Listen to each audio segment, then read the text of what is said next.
Hello everybody on Facebook and Instagram. My name is Andrew Duff. My name is Kirsten Lindsmith. Happy Valentine's Day. Happy Valentine's Day. And we are both on the spectrum and in a relationship with each other. Mm-hmm. So we are here to talk about our relationship and dating on the autism spectrum.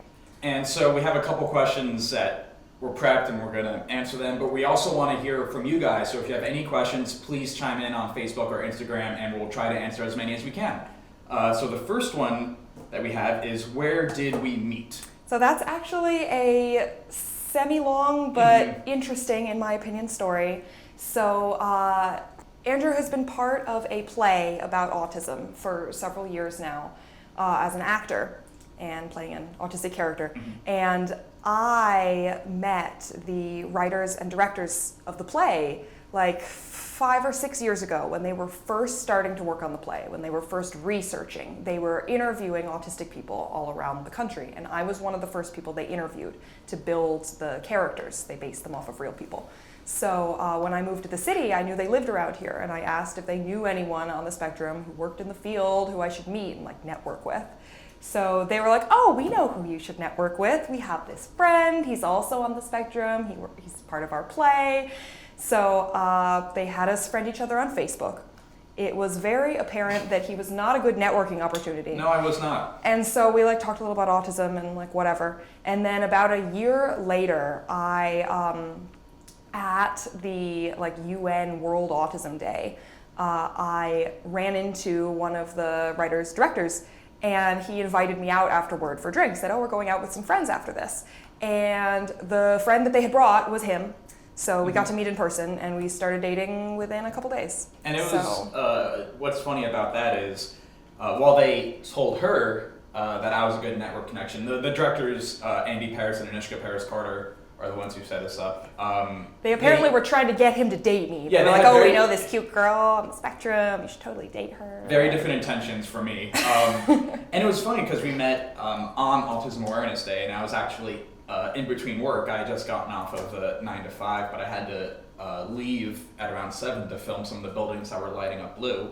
And so in that sort of 2-hour window, we really got along. And to the point where after I was done filming, we hung out again. And that night we hung out almost till 4 in the morning. And yeah, I had some friends visiting in town. Yeah. So yeah, we had a good World Autism Day. And it was pretty apparent. And we started dating, what, a week later maybe? Less than a week. Yeah. 5 days. 5 days. A work week. We started dating within a work week. So the next question is, how long have you been together? We're just shy of 2 years. Yeah, because it was the World Autism Awareness Day 2 years ago when we met in person. It's a very easy anniversary to have. Yes. Yeah, we don't have to think about that one too much. And then, what did we do on our first date together? It was very cliche autistic in that we just met up and played video games at his apartment. Kept it nice and simple. It worked. Certainly, I like to think it worked. That is mostly what we do when we hang out anyway. Yeah, so it was easy. So those were sort of the 3 base questions to get everyone up to speed. So now we have in our little Valentine's Day mailbox. We have mail. We have more questions to answer. It's going to be a little bit random, but let's see what we got.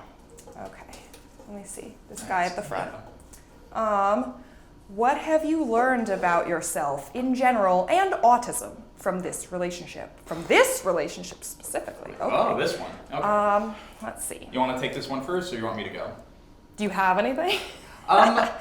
You make that sound like you have a ready, easy I mean, I sort of learned about myself, because before dating you, I did date. I did a lot of the OkCupid, the Tinder, the Bumble, the Hinge. I'm very familiar with a lot of the online dating apps.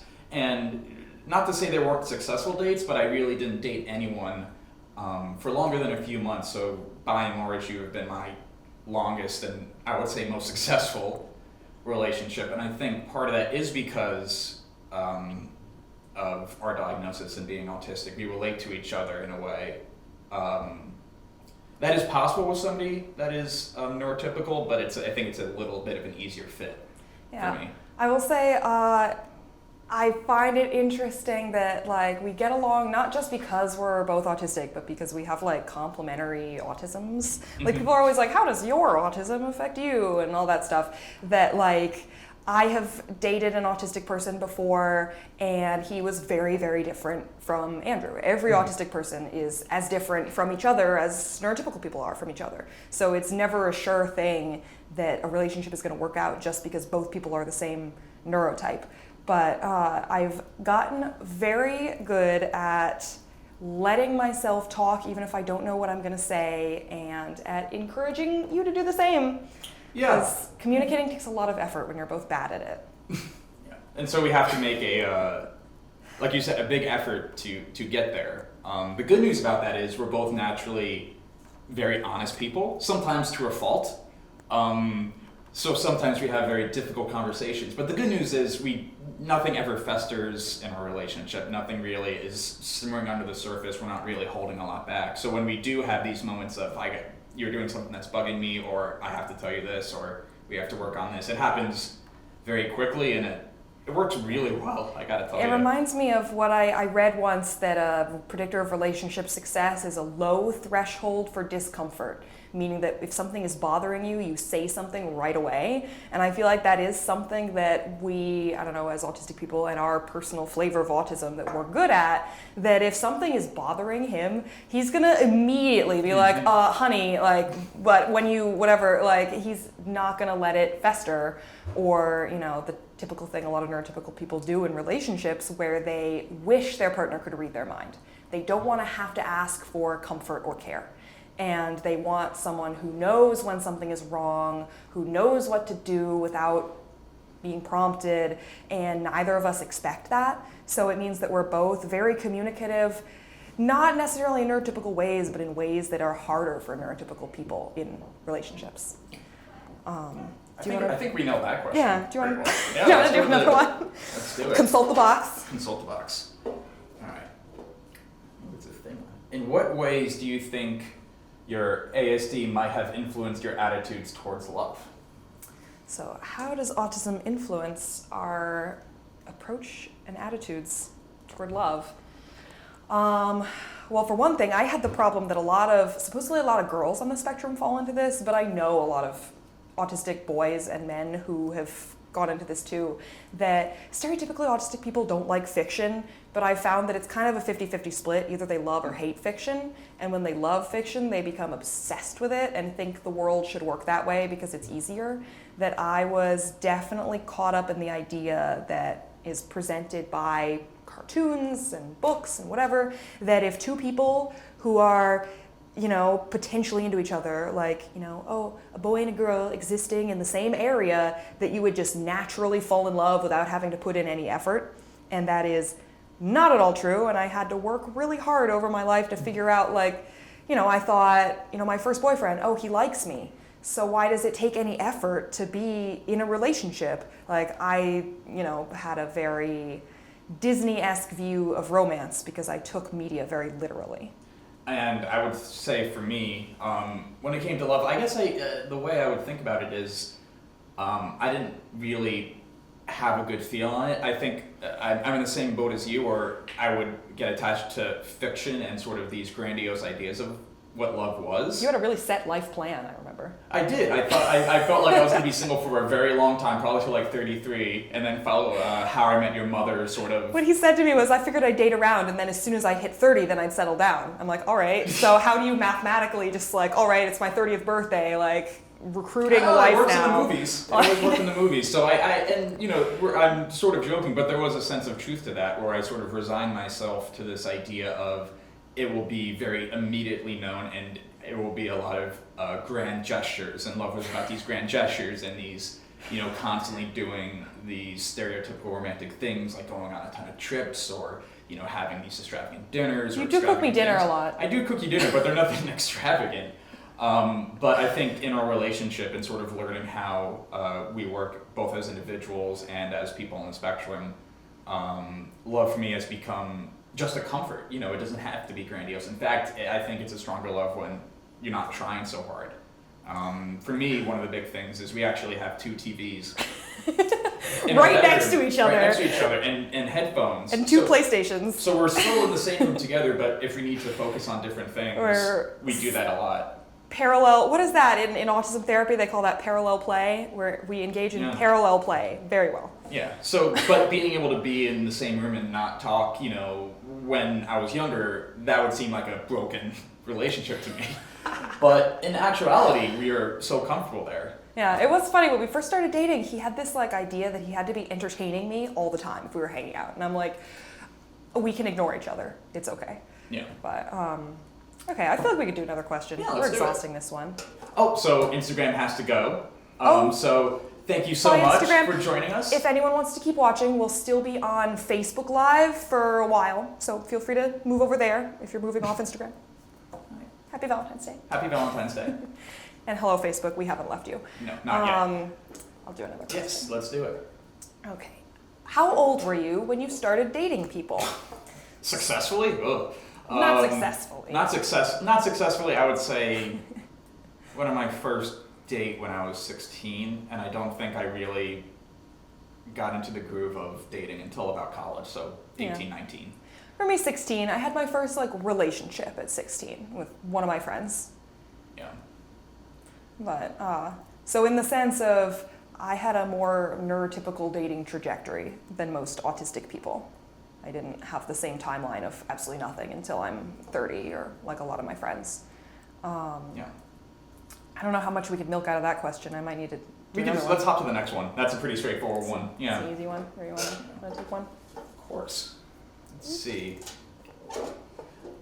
What advice would you offer to those on the autism spectrum looking to meet a significant other and join the dating world? Autistic people tend to bond most easily through shared interests. So the same advice for finding friends usually works of focus on interest-based conversations and people who feel passionately about the things you feel passionately about. If you're really stressed, about whether someone will accept your autism or whatever, I have always been really upfront about being on the spectrum whenever I've dated. Even when I had, OkCupid and all that, I would put in my profile that I'm on the spectrum. Sometimes, especially with men, it's more of a risk that, you're playing a numbers game, so sometimes you just can't afford to do that. But focusing on your interests in a dating profile and disclosing your diagnosis fairly early is a good way to get the conversation going, just if you're stressed about it.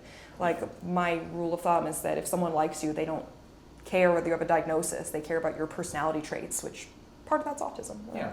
And just on the topic of disclosure, it is a very tough topic. It's up to each person. I found that even though I don't disclose it in an online dating profile, or I don't go into the date and say, by the way, I'm on the spectrum, it usually comes up pretty naturally, just because I talk about the play or sort of the work that I do, and my interest in autism, and eventually the question comes up, why are you so interested in autism? And at that point, it would be silly of me to lie. I don't really feel the need to lie, and eventually, not necessarily a point of pride, but a point of being more than okay with being on the spectrum and sort of... I like normalizing it. Normalizing it. I think that's the thing. You don't necessarily have to take pride in it, but you don't have to feel bad about it. It doesn't have to be a big deal. It's not a big deal. And I found that that's the best way to approach it, and that also is the best for the date that you're on as well, because the bigger deal you make of it, the bigger deal it can be for that person on the date. But if you approach it, say, this is how I am, if you have any questions, hit me with them, I've found that they respond pretty positively to that sort of attitude about it. But disclosure is really up to each person. If you want to wait until you're maybe a couple dates in, if you want to get it out right in the open, it's really down to the individual, and you shouldn't feel pressured to do.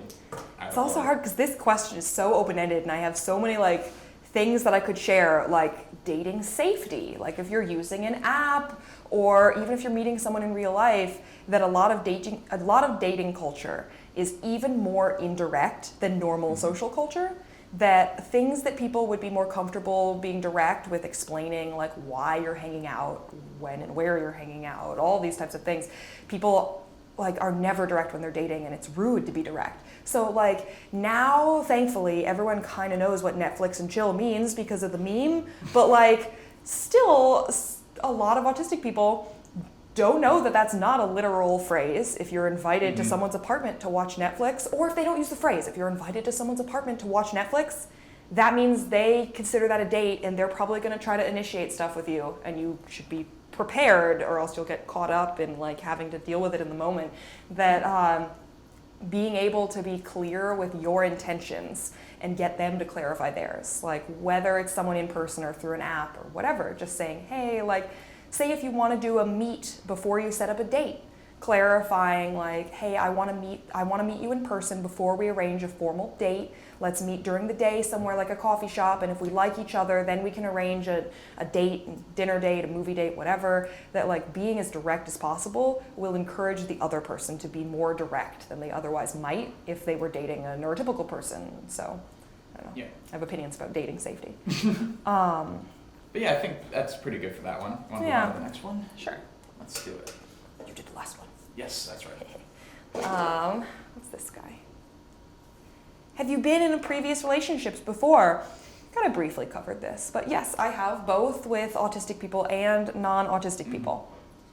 And yours have been, I've been in relationships too, but I think a difference between us is you've had sort of more long-term relationships in terms of... I've had like more cohabiting relationships where you're in like a domestic partnership and have to cook and grocery shop and all of that kind of stuff. And I've dated a lot as well, both actually mostly neurotypical people down on the spectrum, although I've dated a few Aspies in my time. But I found that I would date only for maybe a few months at a time, if that, just generally until you didn't really do the long-term cohabiting thing. So we have different experiences there in terms of that. I don't know that there's going to be a question in here about this, but I just want to bring up, because people will ask me this all the time, like, oh, is a relationship easier because the other person's autistic? That our relationship is easy because we work well together, not because we're both autistic. That I have had great relationships with people who are not autistic, and the biggest difference I find then is that autistic people always have to put in work to socialize with anyone. It's kind of like having a manual transmission brain, is what I usually say. That you have to be conscious of what you're saying, you have to be conscious of what the other person is thinking while you're talking, adjusting your behavior and all that. That in a relationship where one person's autistic and one person isn't, it forces the neurotypical person to behave like an autistic person socially, where they have to be putting in effort to understand you. That neurotypical people, autistic people are the ones who lack empathy and theory of mind, but neurotypical people lack empathy when it comes to autistic people because we work differently. So like the last person I dated, that once he said that it was frustrating, like, talking to me about stuff like this, because it felt like he was, piloting a plane and he had an autopilot and like with a radar that would pick up on dangerous things and whatever the path, that worked fine on autopilot for his whole life. And with me, he had to manually override his radar and constantly had to be questioning the controls. And I was like, oh, that's so funny, because that's what it's like being me all the time. So, but yeah, relationships can definitely work out regardless of whether both people are on the spectrum. You just have to be willing to understand each other. Yeah, and for me, there was a brief phase a few years ago before we started dating where my friends were actively trying to set me up with other girls on the spectrum. Oh, really? Because they thought, I was dating around a lot and not having a lot of long-term success. You didn't ask me? Yeah, and so they just thought, oh, maybe this is the answer. You have to date more people on the spectrum. And I appreciated the sentiment, but in reality, it was just that for me, dating takes a lot of social energy for me. I found that I can do very well on dates and I can do very well in social events, but I also need time to myself, which is one of the big reasons I think why I did sort of casual dating for so long, was because it allowed me to go out, have fun, enjoy myself, but still come back and recharge. So another good tip is to sort of figure out how often you need to recharge your batteries. Don't feel like you need to be dating constantly. In this culture, some people, they might only go on a date a couple times a year. Other people go on dates a few times a week. And it's really, you shouldn't feel pressured to do either or. Just know what your energy level is, because I know I need to recharge my batteries pretty often. And I think that's a really as helpful a tip as I could get you. And yeah, pushing yourself beyond your boundaries, especially too soon, can be risky. That even if you really want to see them all the time, like if you can't have the energy to do that, I once in the first month of dating someone, went on a vacation with them to Canada, like to meet their family. And oh my God. So of course, after we got back, I was exhausted and had a meltdown and cried a whole lot about nothing. I just like found reasons to be upset because I was having a meltdown. So this poor guy who had only been dating me a month was like so at a loss what to do. I'm like, I'm sorry, it's because we went on vacation. Like Too quick. It was too quick a vacation. It's too quick. It's too quick in the relationship for him to have to deal with that, more like. But yeah, I definitely pushed myself too early to be socially acceptable. All right. So next question. Is it my turn? I think it's my turn. Yes. I don't know. I don't know. Okay. Oh, here we go. We sort of started talking about this. Have you ever dated anyone not on the spectrum? Confirmed, yes, for both of us. What, if any, challenges did you face, and did you tell them right away that you were on the spectrum? Empathy and yes. Yeah. This is basically what we were talking about. But yeah, I guess the big challenge for me is sort of not necessarily initially telling them, because I've been on dates where it's brought up and I mention I'm on the spectrum, and not always, but occasionally I could see the dates gears start to turn because maybe they have a certain thought of what autism is, or maybe they don't really have any idea. So they're trying to figure out, oh, what is that? Is this going to be a big thing? Is this going to be something I have to put a lot of energy into? So, figuring that out was a little tough initially, but generally, again, like we said before, just going into it with some confidence and knowing sort of where you stand will help them feel at ease with the diagnosis as well. But once you start dating for longer than a couple dates, maybe you're just hanging out around, actually just watching TV and having dinner. Maybe in that comfort zone, some of your tendencies that you might not display out at the restaurant or when you're at putting the movie. effort in. When you're putting effort in, might start to show up, and that can sometimes be interesting because I've had dates where I'll cook and we'll have food and then I'll put the TV on just because that's what I always do, and not have the date be like, oh, we're not gonna talk. Yeah, and we can still talk. I just always put TV or music without in the thinking background about it. without thinking about it, and so adjustments like that have always been.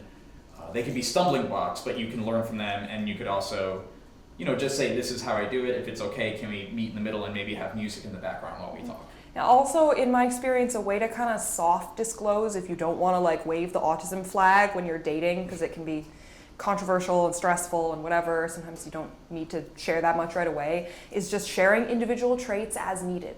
Of just being like, oh, hey, I have problems hearing sometimes in a loud bar, can you speak up?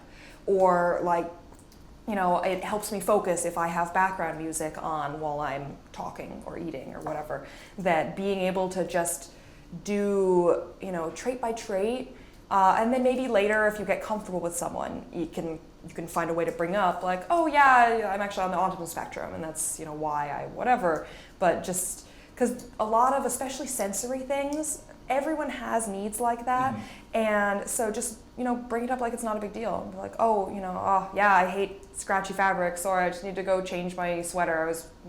Don't know what I was thinking today, without having to be like, because I'm on the autism spectrum, blah blah blah. Yeah. Really, what it comes down to is whether you're dating somebody on the spectrum or not. We're all just people, and so the big thing, we all have things. Everyone has little things that. The more you hang out with somebody, the more you start to realize what their things are. Or like Dan Savage calls that the price of admission. Yeah, and there's really no difference if you care about the person and you find that you're connected to them. You find ways to work around that or appreciate it, whether they're neurotypical or not. So, all right. Oh, we have a question from Facebook. Yeah, we have a question from Mike. Hello, he's on Mike. the spectrum. Mm-hmm. And he found a special person that he feels a strong connection with, but she has rejected him or keeps rejecting him, but he can't get her out of his mind. Do you have any advice? Oh gosh, this happens to me every time I like someone, because if I like anything, and I have like a really strong the autistic fixation, perseveration, thought looping. And whenever I'm into someone, I become immediately obsessed with them, which can sometimes kill a new relationship because it's a lot for someone. But it's especially worse if the other person doesn't like you and they're not into you, and then you're obsessed with them with no way out. So I would say what I have done is when that happens to me, For one, you can't take it out on the other person. Yeah. Because you're not going to convince them if they're not into you, like there's nothing you can do. But if you need to deal with the feelings of being caught in the perseveration, either talk to friends who don't mind, but clarify, be like, hey, is it okay if I like Vent a little obsessively bit. monologue at you about this person I'm into, and be willing to listen when they're like, can you chill? And then also writing in a diary, like either, anonymous blog or like a physical diary. That's usually also what I do. I like fill up my diary with stuff about someone I'm into that like, it gives you a way to vent and to focus on the fixation without bothering the, person who's the unintended target of the obsession. And it's tough because you're warranted in feeling, sad about this, and if you think you really care and you want to convince them, but the truth is you're not going to be able to really do that. That's their opinion and that's what they want to do. So it's not about denying the feelings per se, but as Kirsten said, finding a way to vent them out. And also just realizing that these, like in time, these things get better.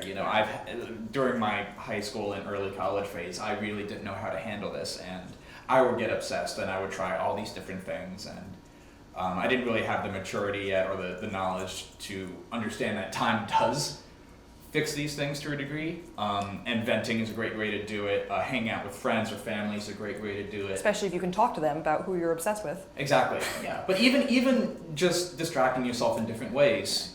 For a while, when I didn't know how to handle this, I would either do video games or the gym and get lost within that, and then sort of by the time I got out of whatever phase of that I was in, I've sort of moved on. And even if I didn't move on completely, I was in a place where I can take the next steps towards moving on. Another thing is that, where neurotypical people call like the rebound thing, like, oh, you need a rebound, you need someone else to be into, that when it comes to autistic like obsession, perseveration, it doesn't have to be a person.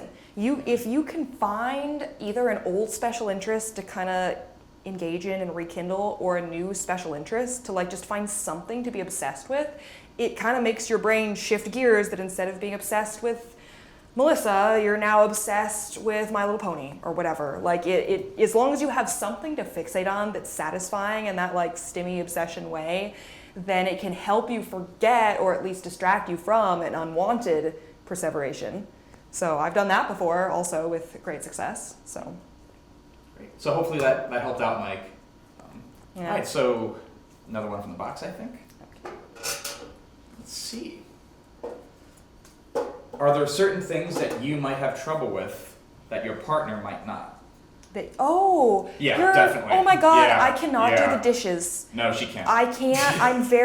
This is another reason we work very well together, is that I'm like the hypersensitive type and he's the hyposensitive type. So like what that means is he's like immune to the cold, whereas I like cannot maintain homeostasis and I'm either too hot or too cold all the time. But so I can't do the dishes. Like I can, but it hurts. It's like the water. And imagine the most like putting your hand into the most disgusting thing you can imagine. That's what getting my hands wet feels like for me. So I have to either be like I can get in the shower, but it takes a lot of mental prep because you're not wet evenly. I much prefer baths and like swimming where I'm completely wet. And just getting a piece of my body wet feels disgusting. And he does the dishes. Yeah, gross stuff does not bother me, apparently.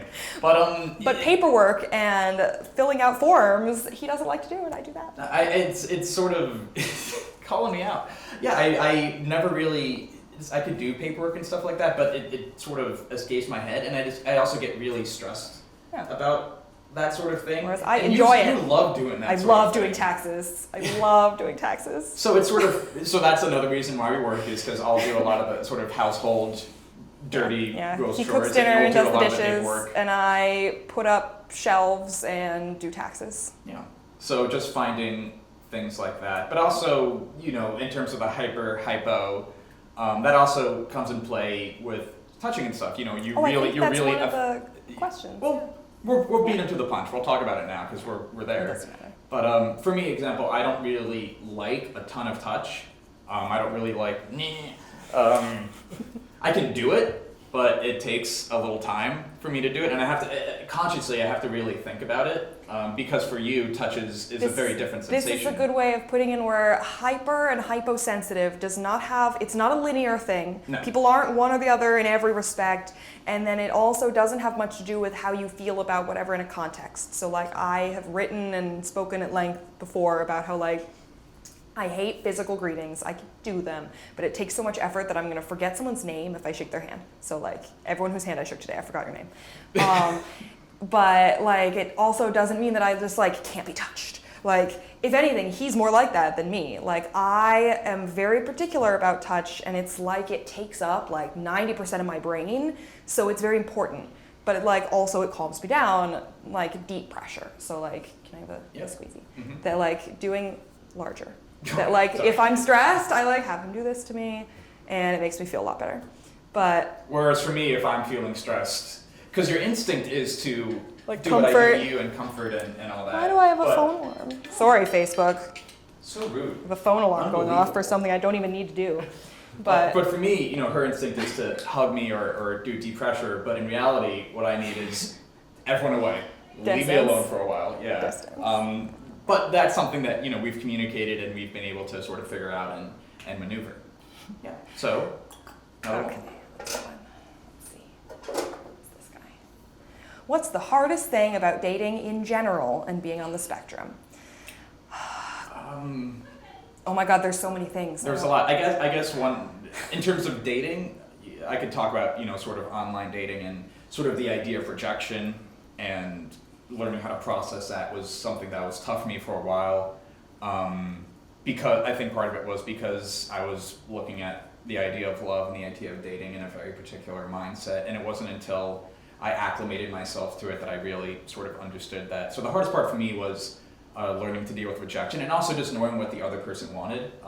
Sometimes if somebody wasn't direct, or if I thought one thing and it wasn't really communicated, that would be more hurtful and confusing than if somebody told me directly, I don't really like you. And in that way, rejection was actually stronger than mixed signals, and sort of learning how to cope with that, but also being willing and able to, if I'm on a date with somebody, be like, by the way, if anything's ever bugging you, give it to me straight. You gotta tell me, or else it will go right over my head. Yeah. Oh my God. That's definitely been a problem for me, especially because when you're a woman, especially if you're a straight woman dating men, they're raised to believe that they are the ones who don't have to read between the lines. They're direct. They don't mask what they're feeling. And it's women who are so complicated, who read between the lines and blah, blah, blah. And so men would be so like, it would become a gender identity thing.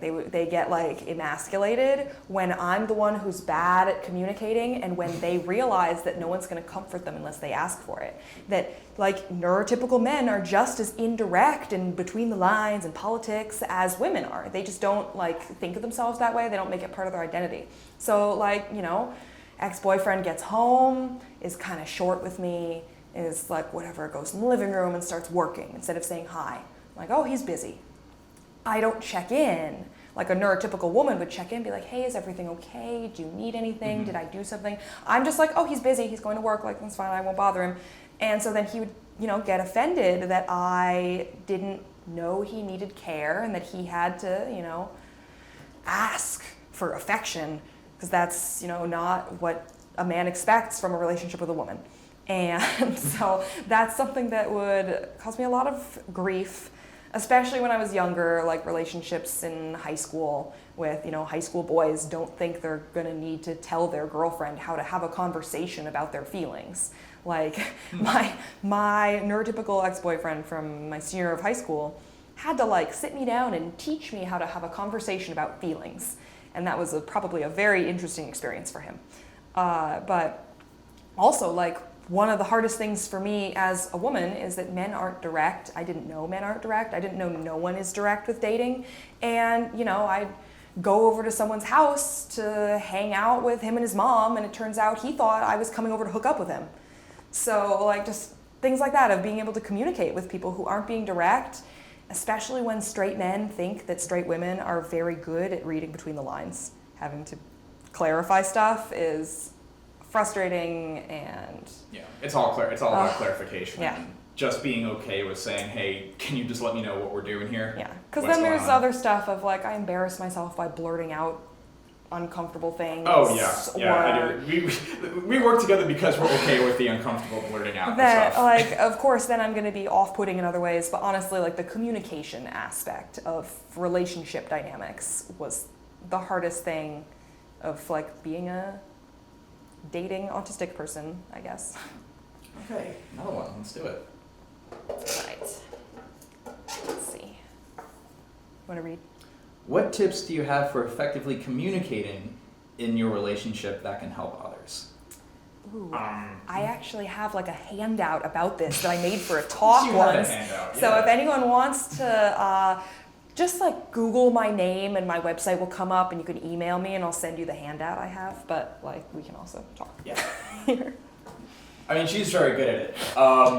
It's something that I'm not inherently good at, talking about my feelings. I'm much more... I'm not inherently good at it. Well, you work have worked. You work very hard at it. You have worked very hard at it. For me, it's something that doesn't really come naturally. I sort of can talk about feelings, but the reason why I find you're so good at it is because you push me, and even if I'm like, can you give me like 5 minutes to think about it? And I'll just sort of sit there in silence thinking about it, and you'll patiently wait. Whereas in other relationships, if I can't answer right off the bat, if I can't answer within 10 seconds, They think you don't have an answer. and then it becomes an argument, and I get frustrated and all that stuff. So just learning if somebody needs some time to actually process it, and if I can't process how I'm feeling, you might ask a follow-up of how do you feel about this or this. Rephrasing. That is something that's been a problem in my previous relationships, especially with non-autistic people. But this is useful regardless who is on the spectrum and who's not.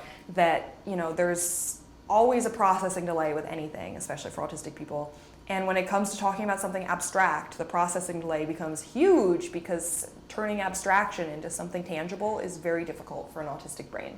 So the biggest thing that I have done to make things like that easier is just, you know, one of two things. Either keep talking. If what you're saying doesn't make sense yet, just keep rephrasing over and over again whatever you're trying to say until eventually the other person understands, or maybe eventually you say something that actually means, because also I'll say something that is trying to describe what I mean, but it's not what I mean. And I'll have to be like, wait, that is not a good way of explaining it. That's not what I mean. Backtrack.